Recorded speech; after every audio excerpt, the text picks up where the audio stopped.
2023년 올해 국내 ETF 시장에서 개인 투자자들과 외국인의 이 투자 방향을 한번 봅니다.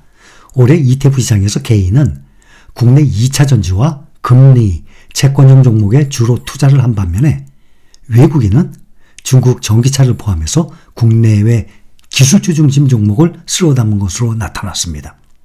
개인과 외국인은 한쪽이 순매도한 종목을 다른 한쪽은 순매수를 하면서 완전히 상반된 투자 양상을 보였습니다. 올 들어서 1월 초부터 지금 12월까지 개인이 가장 많이 순매수한 ETF 종목이 타이거 2차전지 소재예요.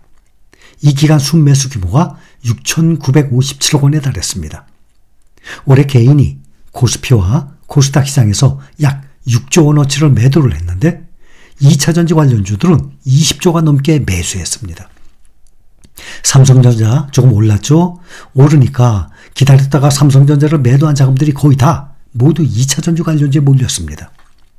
국내 개인 투자자들의 개별 종목 순매수 1위부터 10위까지 중에서 1위부터 9위까지가 2차전지 관련주에 몰빵하다시피 했습니다.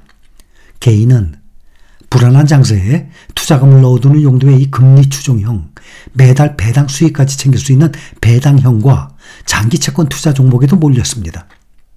이 기간 개인 순매수 금액이 두 번째로 많았던 종목이 에이스, 미국 30년 국채 액티브예요. 3,019억 원을 기록했습니다. 미국 초장기 국채 현물에 투자하는 ETF로 미국 기준금리 인하 시에 국채 가격이 올라서 자본 수익을 기대할 수 있는 것이 특징이에요.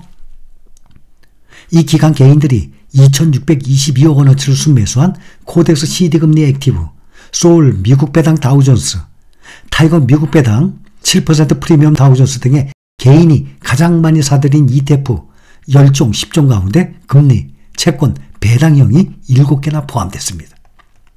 반면에 외국인을 보면 가장 많이 사들인 ETF, 얼마 전에도 소개를 했었죠. 타이거 MSCI 코리아 TR이에요. 국내 대형주에 투자한 것입니다. 이 기간 순매수 금액이 1조 넘어가요. 1조 1,043억 원.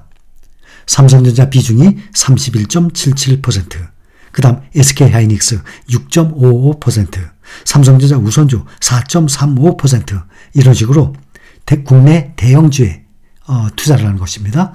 포스코홀딩스, 네이버, 현대차 이렇게 국내 상장된 이 대형주 기업에 주로 투자하는 종목이에요. 두 번째가 며칠 전에도 말씀드렸죠. 중국 차이나 전기차죠. BID, CATL 여기에 집중 투자하는 차이나 전기차에 6,878억 원. 그때만 해도 제가 6천억 정도 매수했다 그랬는데 6,878억 원. 한 900억 가까이 더 많이 매수했습니다. 그 다음이 미국 테크 탑10 말씀드렸었죠. 그 밖에 외국인의 선택은 미국 기술주 투자 종목에 집중됐습니다. 미국 기술주를 대표하는 나스닥에서 시가총액 상위 10개의 기업에 투자하는 타이거 미국 테크 탑10, 이 브로드콤, 엔비디아, 인텔, 미국 반도체 핵심 기업을 구성 종목에 포함한 또 타이거의 미국 필라델피아 반도체 나스닥, 타이거 필반나 여기에 주로 매수했습니다. 개인과 외국인의 이 엇갈린 선택은 이들이 가장 많이 순매도한 종목에서도 잘 드러납니다. 개인 순매도 금액이 제일 큰 종목이 타이거 미국 필반나예요. 그 다음에 타이거 미국 테크 탑10. 두 종목 모두 외국인 상위 순매수 종목이잖아요. 그런데 올해 개인들이 가장 많이 매도한 종목들이 수익률이 어땠어요? 가장 높은 수익률이었습니다. 반대로 외국인이 가장 많이 순매도한 종목은 개인이 최다 순매수한 ETF 타이거 2차전지 소재입니다. 그렇다면 1등부터 5등까지 매수 순위 1위부터 5위까지 한번 수익률을 비교를 한번 해봅니다.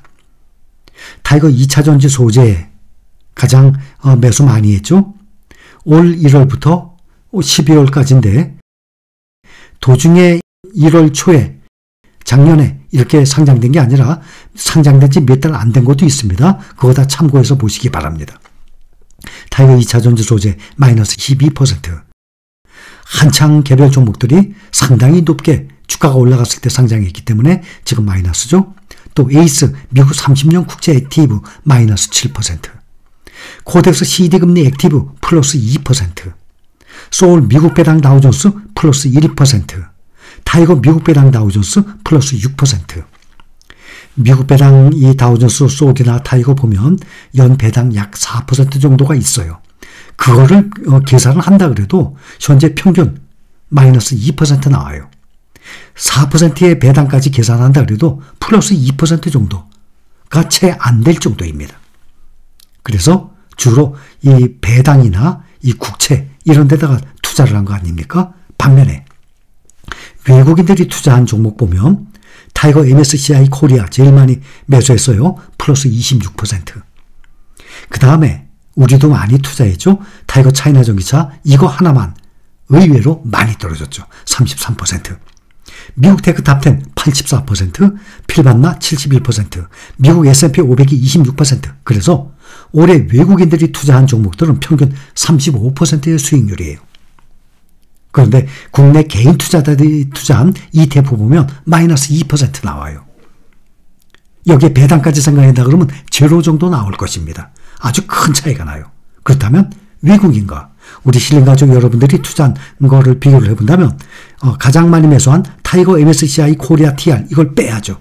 우리는 그게 아니라 여기에 뭐가 들어갑니까? 타이거 미국 나스닥 100이에요. 이게 들어가서 보면 5개 종목 평균 몇 퍼센트 나왔죠? 41% 나옵니다.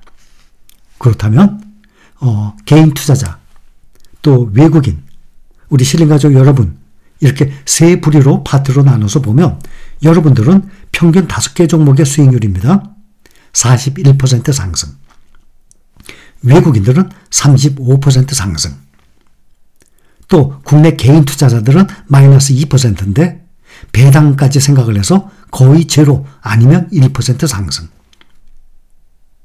이런 종목에 무슨 CD금리, 30년 국채, 배당 좌우조수 이런 거에 투자를 할 바에야 차라리 S&P 500, 나스닥 100 말씀드렸죠? 두 종목만 딱 투자해도 깔끔해요. 훨씬 수익률이 높을 것입니다. 지금 이게 올 연중으로 1년 동안 본 것이지만 앞으로 3년, 5년, 10년을 본다 그러면 S&P 500, 나스닥 100 두 종목에만 투자하는 것이 훨씬 수익률이 높을 것이에요. 대신 S&P 500과 나스닥 100을 50대 50이 아니라 설명을 드렸었죠. 수익률이 높은 나스닥을 좀 더 비중을 높게 6대 4 아니면 7대 3 아니면 또 패시브 ETF 또 있죠. 필라델피아 반도체 지수도 따라가죠. 그러니까 S&P 500, 나스닥 100, 필라델피아 반도체 이렇게 세 가지 패시브 ETF를 30, 30, 40 아니면 35, 35, 30 40, 40, 20 아니면 이러한 종목들을 한 80, 90% 하고 TQQQ, SOXL 주가의 하락을 감당할 수 있는 분들 이런 레버리지를 10% 정도 많으면 20% 정도까지 왜냐하면 내년부터는 이제 금리가 떨어지기 때문에 일반적으로 보면 내년, 내후년 계속 증시가 하락보다는 상승할 확률이 훨씬 크기 때문에 말이죠. 이런 모든 것은 각자 본인이 판단을 하시는 거고 우리는 이런 것을 보고 여러분들이 어떤 것이 어떻구나 어떤 것이 어떤 게 비교가 되는구나 어디야 해야 되겠구나 판단했을 것 아닙니까? 그래서 올해 국내 개인 투자자들이 많이 매수한 ETF 종목들과 외국인들이 매수한 투자 종목들과 비교를 한 것입니다. 그러고 보면 우리 실린가족분들은 국내 개인 투자자들이 매수한 ETF 종목이 아니라 외국인들이 투자한 종목들과 거의 비슷한 것을 알 수가 있습니다.